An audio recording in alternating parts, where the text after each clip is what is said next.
வணக்கம். இன்னைக்கு நம்ம குதிரைவாலி ரவா அதில் ஒரு கிச்சடி எப்படி செய்யறதுன்றத பார்க்கலாம் வாங்க. அதுக்கு நான் இந்த டம்ளரால் 1 டம்ளர் ரவா எடுத்திருக்கேன். குதிரைவாலி ரவா இது முளைக்கட்டி ரவையாக தயாரித்தது. இது சென்னையில் கிடைக்குது.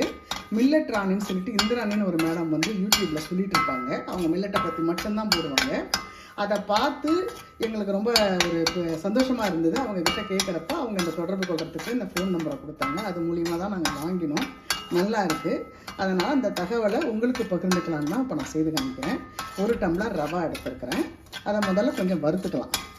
இது தண்ணி போட்டெல்லாம் அலம்ப வேணாம். அவங்க அந்த மாதிரியெல்லாம் சுத்தம் பண்ணி அதை முளைக்கட்டி அப்புறம் தான் நமக்கு ரவையாக தயாரித்து தராங்க. அதனால் லைட்டாக வறுத்துக்கிட்டு நம்ம செய்ய ஆரம்பிக்கலாம். வானல் அடுப்பு பற்ற வச்சு வானல் வச்சு இப்போ வறுத்துக்கிட்டு இருக்கிறேன். ஒரு 5 மினிட்ஸ் ஆகட்டும், வறுக்கட்டும். அதுக்கப்புறம் காமிக்கிறேன். போதுங்க, வறுபட்டுடுச்சு. இது நம்ம ரவை வறுக்கிற மாதிரி தான். ரொம்ப செவக்கணுன்ற அவசியம் கிடையாது. அந்த ரவை லேசாக சூடானால் போதும். இப்போ இது வேறு பாத்திரத்தில் மாற்றிக்கலாம். வேறு தட்டில் மாற்றிக்கிட்டேன். இப்போ இதுக்கு தேவையான எண்ணெய் போட்டுக்கலாம். விடுங்க, 3 குழிக்கரண்டி அளவுக்கு இல்லை ஸ்பூன் அளவுக்கு போதும். எண்ணெய் 3 ஸ்பூன் போட்டுட்டு இந்த டேஸ்ட்டுக்கு 1 ஸ்பூன் நெய் போட்டுக்கலாம். இந்த நெய் கூட நாங்கள் சென்னையிலேருந்து தான் ஒருத்தவங்கிட்ட ஆர்கானிக் முறையில் தயாரித்தாங்கன்னு சொல்லியிருந்தாங்க. அவங்கக்கிட்ட தான் வாங்கினோம். பாருங்கள், நல்லா மணலாக இருக்குது. ஆனால் கருப்பு கலரில் இருக்குது. விறகடுப்பில் செய்து தான் ரொம்ப நல்லா இருந்ததுன்னு சொன்னாங்க. அதனால் வாங்கினோம். சூடாகிடுது. இதில் 2 பட்டை, லவங்கம், ஒரு இலை, ஒரு 3 பச்சை மிளகாய்,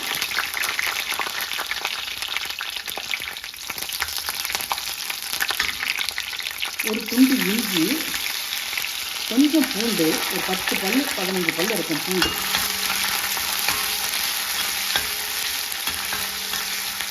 வச்சுருக்கேன். இப்போ வெங்காயம், ஒரு பெரிய வெங்காயம் 1 நல்லா நைஸாக கட் பண்ணி அதையும் சேர்த்துக்கணும். இதில் நல்லா வதங்கட்டும்.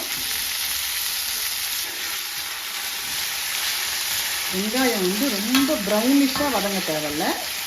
இந்த ஒரு தக்காளி பதத்துக்கு வதங்கினா போதும். இப்போ ஒரு 10 முந்திரி பருப்பும் 10 வேர்க்கடலையும் இதோட சேர்த்துக்கலாம்.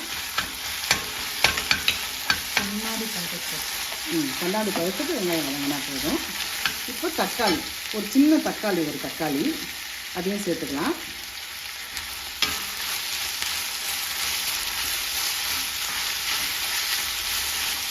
இப்போ நேரம் அதை வதக்கக்கூடாது. அது கலர் அந்த கிச்சடிக்கே கலரை மாற்றி கொடுத்துரும். இதுக்கப்புறம் ஒரு 4-5 பீன்ஸு பொடியாக கட் பண்ணி வச்சுருக்கேன். ஒரு 1/2 கேரட்டு, ஒரு கைப்பிடி அளவுக்கு பச்சை பட்டாணி, ஃப்ரெஷ் பட்டாணி தான், ஒரு கொத்து கறிவேப்பிலை, இதெல்லாம் இதில் சேர்க்கலாம்.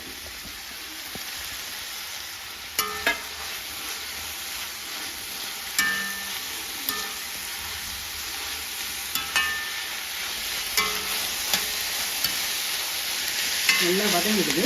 இப்போ கிச்சடிக்கு தேவையான மஞ்சள் பொடி சேர்த்துக்கலாம். சும்மா ஒரு குட்டிக்கு அளவுக்கு மஞ்சள் பொடி சேர்த்துக்கலாம்.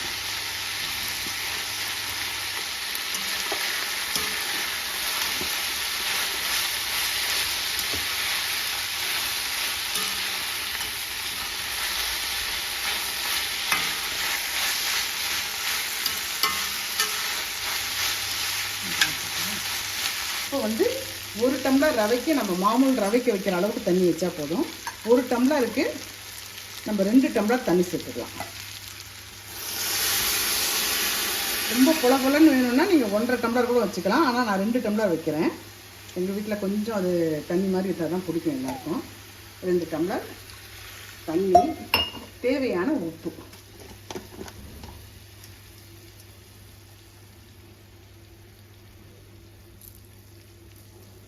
அவ்வளோதான். இப்போ தண்ணி கொதிச்சதுக்கப்புறம் நம்ம ரவையை சேர்க்கலாம்.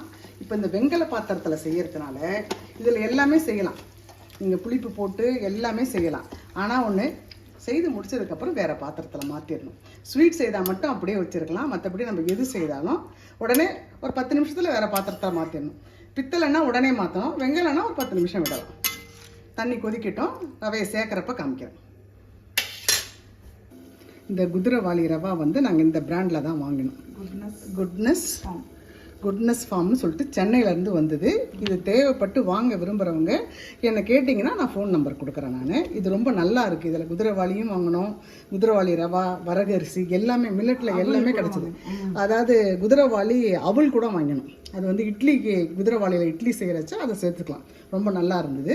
இந்த மாதிரி இதில் கம்பெனியில் தான் சென்னையில் வாங்கினோம். இப்போ வந்து நல்லா தண்ணி கொதிச்சிடுது. இப்போ நம்ம ரவையை சேர்த்துக்கலாம்.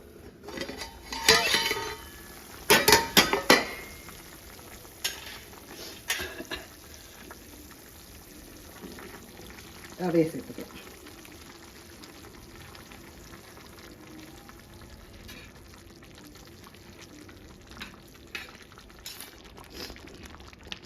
பாருங்க, ரவையை சேர்த்த உடனே நம்ம ரவை சாதாரணமாக நம்ம செய்வோம் இல்லைங்களா, அந்த ரவை மாதிரியே தான் இருக்குது. ஒன்றும் பிரச்சனை கிடையாது. தாராளமாக செய்து சாப்பிட்லாம். உடம்புக்கு சத்தான பொருள். இப்போ வந்து இந்த உலகத்தில் ஆரோக்கியமே கிடையாது. நமக்கு எதுலேயுமே ஆரோக்கியம் கிடையாது. எது எடுத்தாலுமே கெமிக்கல் தான். அது காய்கறி ஆகட்டும், தானியம் ஆகட்டும், எல்லாமே கெமிக்கல் தான். அதில் ஒரு ஆரோக்கிய உணவுன்னு நமக்கு தெரிஞ்சதுக்கப்புறம் இது ஒரு வாரத்துக்கு ஒரு 2 முறை சேர்த்துக்கிட்டால் உடம்புக்கு ரொம்ப நல்லதாக இருக்கும். தண்ணி கரெக்டாக இருக்குது. இப்போ நம்ம என்ன பண்ணணும், இதை நல்லா கிண்டி விட்டு இது மேலே ஒரு 1/2 ஸ்பூன் நெய் போட்டுட்டு ஸ்லோவில் வச்சு ஒரு 5 மினிட்ஸ் மூடி வச்சிடலாம். மூடி வச்சுட்டு திறந்தோமா சூப்பராக இருக்கும். ஒரு ஸ்பூனோ போட்டுக்கிட்டோமா அது அந்த வாசனையே ரொம்ப நல்லா இருக்கும். போதும். இதை போட்டுட்டு இதை வந்து நம்ம சிம்மில் வச்சுட்டு மூடிடலாம். ஒரு 5 மினிட்ஸ் கழித்து பார்த்தோமா பழப்பழம் நல்லா சூப்பராக இருக்கும். ஒரு 5 நிமிஷம் கழித்து பார்க்கலாம். 5 நிமிஷம் கழித்து இதில் கொத்தமல்லி போட்டு நம்ம இறக்கிடணும். இந்த 4 நாள் ஆறுது.